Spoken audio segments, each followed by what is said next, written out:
Salut à toutes et à tous, j'espère que vous allez bien. Alors aujourd'hui, comme convenu, on va revenir sur ce poêle. Pour info, ce poêle, c'est un poêle que j'ai fabriqué moi-même l'hiver dernier. Avant ça, j'avais un insert à granulés. Celui-ci est tombé en panne. Enfin voilà, c'était un vieux modèle, donc j'avais pas forcément envie de dépenser dans des réparations sur cet ancien insert. Du coup, en attendant de trouver une solution, j'ai décidé de créer ce poêle à partir d'un tonneau. Le but étant de me permettre de finir de me chauffer durant l'hiver dernier. Vous avez été nombreux à vous poser des questions au moment de la sortie de cette vidéo, notamment sur la déformation du tonneau. Donc voilà, on va voir un peu tout ça ensemble. Mais avant ça, on va le nettoyer parce que je vous cache pas que je l'ai enlevé tel quel, je ne l'ai pas nettoyé. Et aujourd'hui, je l'ai remplacé par un insert à bois. Donc voilà, un insert à bois qui fait guise aujourd'hui de chauffage principal dans la maison et mon chauffage secondaire. Vous l'avez vu dans les vidéos précédentes, il s'agit de mon ancienne chaudière à fioul que j'ai transformée en chaudière à granulés. Du coup, je vais profiter de ce nettoyage pour tester l'aspirateur à cendre 18 volts de chez Heinel. Donc ça, je vous passe les détails. Il y aura sûrement une vidéo de présentation sur ma chaîne test. Parce que oui, j'ai une chaîne test. Pour ceux qui ne le savent pas, vous trouverez le lien dans la description. Ça fait un peu plus d'un an maintenant que je l'alimente en vidéo.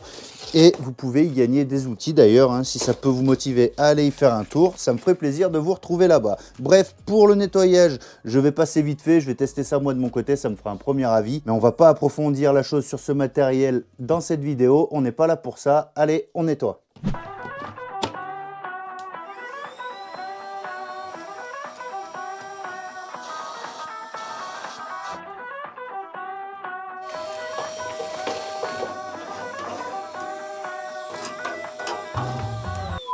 Bon voilà, on est à peu près au propre, donc on va commencer bien sûr par l'aspect général, par l'extérieur du tonneau. Donc avant ça, je vais vous expliquer un petit peu le fonctionnement. Donc au fonctionnement, ça marchait très bien, ça chauffait très bien, voire même trop. Par contre, le feu avait tendance à s'éteindre lorsque je mettais des trop grosses bûches, dans le sens où voilà, dès que je mettais du bois fendu en section pas trop grosse, ça marchait bien. Par contre, ça carburait. Du coup, j'avais réglé un peu le souci en créant des trous dans le bouchon. Ça, c'est le bouchon du tonneau, et du coup, quand j'allume le poêle, j'enlève le bouchon et ensuite pour réguler un petit peu le tirage, je mettais le bouchon. Donc voilà, avec les trous, ça marchait plutôt bien. Et j'avais aussi créé un petit bout de plaque avec des perforations un peu plus grosses. Donc voilà, en jaugeant entre les trois positions, j'arrivais à avoir de bons résultats. Par contre, concernant la durée d'utilisation, on va dire la nuit, on se réveillait le matin, c'était éteint, il était encore tiède, donc voilà, ça devait presque faire le taf, mais voilà, c'était pas suffisant pour pouvoir remettre un petit peu de bois le matin et que ça se ravive. Mais je vous avoue que c'était pas réellement un problème, j'ai utilisé du coup ce système pendant 3 ou 4 mois, il n'y a rien à dire, ça a vraiment très bien marché. Alors à la sortie de cette vidéo, vous avez été très nombreux à me mettre en garde un petit peu sur une éventuelle déformation du tonneau. Alors, c'est pas le cas, franchement, le tonneau est vraiment intègre. Ce que je peux remarquer, c'est bien sûr la peinture haute température. C'était une peinture haute température classique, elle n'allait pas sur les températures aussi extrêmes qu'une flamme. Et il en est de même pour mon mastic réfractaire. Donc le mastic est un petit peu cloqué.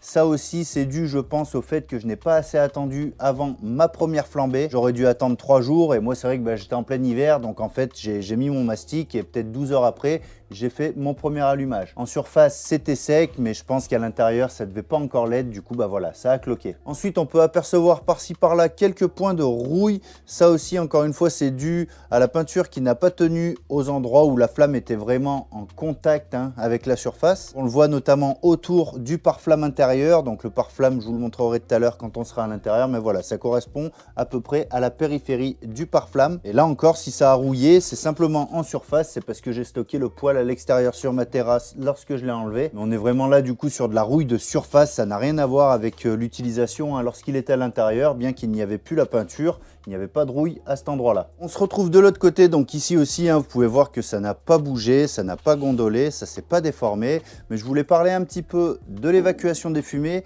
Ici, on était sur une pièce que j'avais modifiée. C'était une pièce normalement qui sert à venir calfeutrer un conduit de cheminée à l'intérieur sur un plafond de maison. Donc on est sur une pièce qui est vraiment fine et là pour le coup il n'y a pas eu de perforation non plus. De temps en temps je voyais un petit peu le feu entre ces parties là, tout simplement parce que ça je l'avais pas remarqué en fait sur l'instant, mais on est juste sur une soudure par point à certains endroits. Donc voilà, ça s'est relevé parfois entre certains points. Alors je voyais en fait la lumière à travers, hein, mais par contre ça ne permettait pas aux fumées de s'évacuer. Vraiment le tirage se faisait bien au niveau du conduit. Donc voilà, si c'était à refaire, j'aurais repointé tout le tour correctement pour être sûr que ça ne bouge pas. Et en plus, la soudure aurait fait une épaisseur, hein, ça aurait un peu renforcé la surface du dessus. On se retrouve maintenant à l'arrière. Alors ici, c'est ici qu'il y a eu quelques déformations. Alors je vous cache pas qu'il y en avait déjà un petit peu dû aux soudures, hein, lors de la fabrication. Il y avait un peu de déformation qui s'était créée. Forcément, la soudure, ça fait tirer un peu la matière, hein. Mais on va pas se mentir, c'était pas aussi déformé.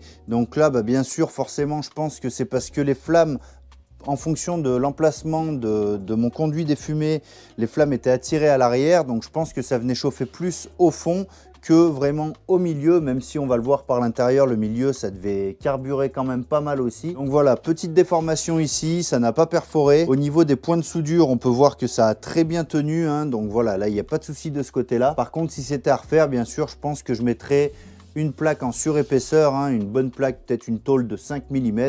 Ça pourrait être intéressant de venir l'enquiller dedans et la ressouder pour limiter le souci. Concernant maintenant l'avant du poêle, là non plus ça n'a pas bougé. Donc pour rappel, on est sur une porte faite en cornière, hein. J'ai une cornière dans un sens qui fait l'intérieur de la porte, une cornière dans l'autre sens du côté extérieur, ce qui fait que j'ai un bon encastrement.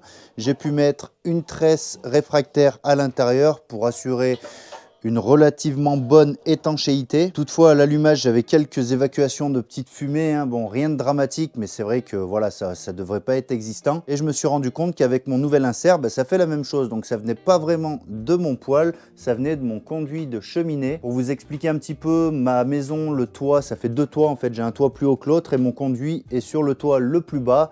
Et voilà, il dépasse pas du pignon. Donc ça, vous avez été nombreux à me dire que ça venait de là, mon souci au final, hein. Donc j'ai essayé de rectifier les choses en créant un chapeau de cheminée qui empêche le vent de venir s'engouffrer vraiment dans le conduit, hein, à l'allumage. Donc ça fait vraiment le taf. Et de toute façon, une fois que le conduit était chaud, là naturellement les fumées évacuaient dans le bon sens. Mais voilà, lorsqu'il y avait des grosses rafales et que le poêle n'était pas vraiment très chaud, genre presque sur le point de s'éteindre, ça arrivait à refouler aussi un petit peu. Donc encore une fois là maintenant, c'est plus le cas, le problème est réglé. Au niveau de ma poignée de porte, donc c'est un verrou simple, hein, ça ne s'est pas déformé là non plus. Par contre voilà, je m'étais tourné une petite poignée. Non, je l'avais pas tourné celle-là, je l'avais acheté comme ça.